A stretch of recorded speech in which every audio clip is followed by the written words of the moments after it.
আজ মার্কেটে আবার পতন। 25,000-এর গন্ডি পেরিয়ে মার্কেট 24,800-র কাছাকাছি আজকে ক্লোজ করেছে। যদিও মাঝখানে একবার 697 টাচ করে গেছিল। মার্কেট কি এখান থেকে ঘুরে দাঁড়াবে? পজিশন কোথা থেকে বানানো ঠিকঠাক হবে, সমস্ত বিষয়ে আলোচনা করব। তার আগে নমস্কার, আমি সঞ্জয় মণ্ডল। আমার ইউটিউব চ্যানেল ক্যালকুলেশন অফ ট্রেডিংয়ে সবাইকে স্বাগত। গুরুত্বপূর্ণ বিষয় আলোচনা হবে। সকলে শেষ পর্যন্ত ভিডিওটা দেখবেন। ভালো লাগলে চ্যানেলটা সাবস্ক্রাইব করবেন। আপনার মূল্যবান মন্তব্য অবশ্যই কমেন্ট বক্সে জানাবেন। আজকের বিষয়, কোথা থেকে মার্কেট ঘুরে দাঁড়াবে, সুইং ট্রেডে কখন পজিশন বানানো ঠিকঠাক হবে, ফিউচার বাই কখন করবেন, বা ফিউচার অপশনে কখন কল সেল করবেন। আমরা জানি মার্কেটে যখন বায়ারের সংখ্যা বেশি থাকে তখন দাম বাড়ে, মার্কেট উপরে যায়। যখন সেলারের চাপ বেশি থাকে, সংখ্যা বেশি থাকে, তখন দাম কমে, মার্কেট নিচের দিকে যায়। তো এই বায়ার সেলার কখন বেশি হয়? আসলে মার্কেটের উত্থান পতন, এই দুটোর কারণ আমাদের বিনিয়োগকারীদের, শেয়ার মার্কেটে অংশগ্রহণকারীদের দুটো আবেগ। এই দুটো আবেগই মার্কেটকে উপরের দিকে নিচের দিকে নিয়ে চলে যায়।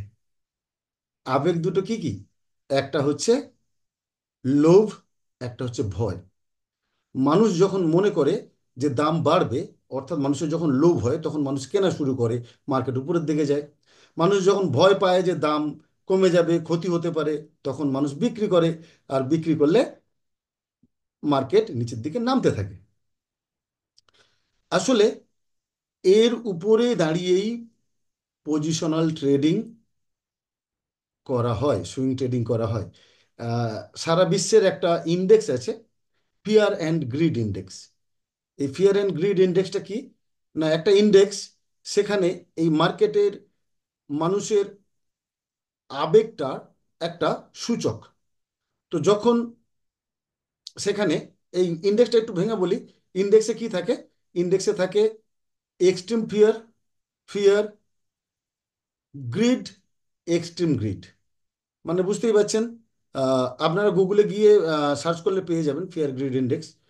যখন এক্সট্রিম ফিয়ার থাকে তখন পজিশন বানাতে হয়, তখন বিনিয়োগ করতে হয়, তখন ক্যাশে কিনতে হয়।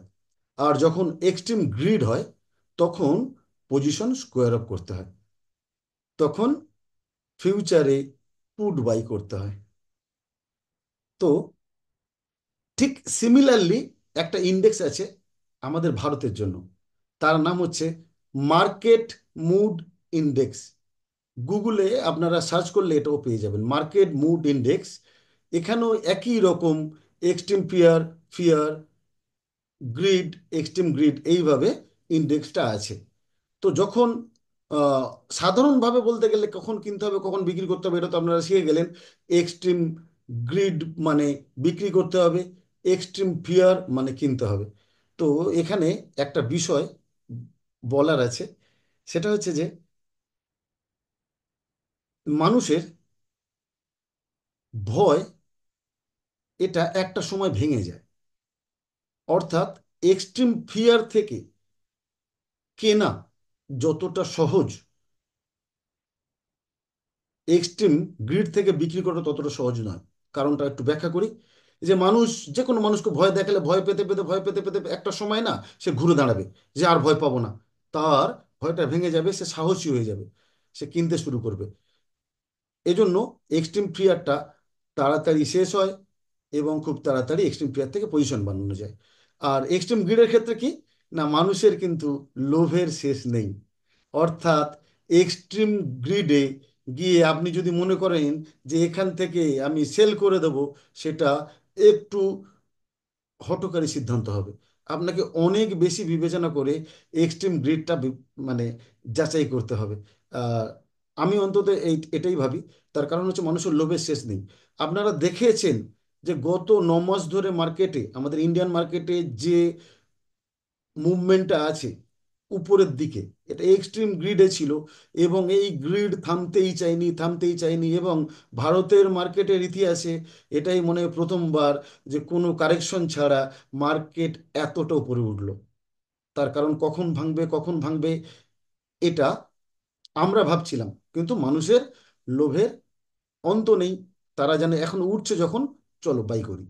এই জন্য এক্সট্রিম গ্রিড থেকে স্কোয়ার আপ করা বা এক্সট্রিম গ্রিড কতটা চলবে, এটা আপনাকে সময়ের সাথে, মার্কেটের খবরের সাথে, অন্যান্য বিভিন্ন বিষয় যেগুলো মার্কেটকে নিয়ন্ত্রণ করে সবগুলোর উপরে আপনাকে পর্যালোচনা করে সিদ্ধান্ত নিতে হবে। আর এখন প্রশ্ন হলো, তাহলে এই সময় আমরা কখন পজিশন বানাবো? তো এ বিষয়ে আমি কয়েকটা কথা বলে, কিছু হবে কাকতালীয় হবে, কিছুটা যুক্তিযুক্ত হবে। কাকতালীয় কথাটাকে বলে নিই। দেখা গেছে প্রায় প্রতিটা লিপ ইয়ারে, মানে যে বছরগুলো 4 দিয়ে ভাগ করা যায়, সেই বছরগুলোতে একটা বড় কারেকশন বা মার্কেটে একটা বড় ক্র্যাশ আসে। প্রত্যেকবার আলাদা আলাদা কারণ, কিন্তু কারণটা কোনোভাবে তৈরি হয়ে যায়, ক্র্যাশটা মার্কেটে হয়। তো এখনো কিন্তু সেই ধরনের একটা আবহ তৈরি হয়েছে, একটা যুদ্ধ যুদ্ধ আবহ। যুদ্ধ কিন্তু শুরু হয়নি, যুদ্ধ শুরু হয়নি, কিন্তু এ বিষয়ে একটা কথা বলার, যে যে দেশটাতে ইরান হানা দিয়েছে দেশটার নাম ইসরায়েল। আর ইসরায়েলের নীতি হচ্ছে, যদি কেউ ওদেরকে অ্যাটাক করে তাহলে ওরা তাদেরকে অবশ্যই জবাব দেবে। মানে ইসরায়েল এখনো অ্যাটাক করেনি, মানে এরকম নয় যে ইসরায়েল যুদ্ধে রাজি না বা যুদ্ধ করতে চায় না, এরকম কিছু না। ইসরায়েল অ্যাটাক করেনি মানে ইসরায়েল প্রস্তুতি নিচ্ছে, যে কোনো সময় ইসরায়েল ইরানের ওপর হামলা করতে পারে। তো এই যে মার্কেটের এই আমরা পতনটা দেখলাম, এটার সঙ্গে যুদ্ধের হয়তো কিছুটা হলেও সম্পর্ক আছে। তো এই যুদ্ধটা বেঁধে যেতে পারে, তাহলে মার্কেট অনেকটা বেশি ক্র্যাশ করতে পারে। আবার আমি যদি আমাদের মার্কেটের নাম্বারস দিয়ে যদি হিসাব করি, সেক্ষেত্রে আমি বলতে পারি যে মার্কেটে, বললাম না, ওই ভয় ভাঙতে পারে, আবার ভয় থেকে মানুষ ঘুরে দাঁড়াতে পারে।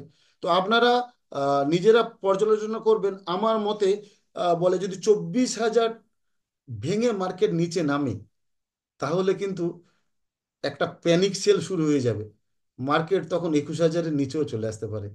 আর যদি 24,000 থেকে ঘুরে দাঁড়ায়, অর্থাৎ মানুষের ভয় যদি ভেঙে যায়, তাহলে এখান থেকে রান হবে। তবে যদিও সমস্ত মার্কেটে কারেকশনটা হচ্ছে মার্কেটের হেলথের পক্ষে ভীষণ ভালো, কারেকশন হলে মার্কেট আবার উপরের দিকে যাবে। তো মার্কেট যতটাই নিচে আসুক না কেন, যতটাই পতন হোক না কেন, জানবেন আমাদের মার্কেটটা এই মুহূর্তে পৃথিবীর মধ্যে সব থেকে শক্তিশালী মার্কেট, সব থেকে চাঙ্গা মার্কেট। তো আপনি পজিশন যেখান থেকে বানাবেন, মার্কেট আবার এই 25, 26, 27 এরকম করে পেরোতে থাকবে। তো আপনাদের সিদ্ধান্ত নিতে হবে, খবর, অন্যান্য পারিপার্শ্বিক বিষয়ের উপর নজর রাখতে হবে। তারপরে গিয়ে আপনি ডিসিশন নেবেন যে কোন সময়ে আপনি পজিশন বানাবেন। তো আমি আহ, চেষ্টা করব প্রতিদিন লাইভে আসার, বা প্রতিদিন একটা ভিডিও আপনাদের জন্য রাখার। আহ, যদি আহ, ভালো লাগে অবশ্যই সাবস্ক্রাইব করবেন, এবং আপনার মতামত অবশ্যই জানাবেন। আজকের মতন এই পর্যন্ত, ধন্যবাদ।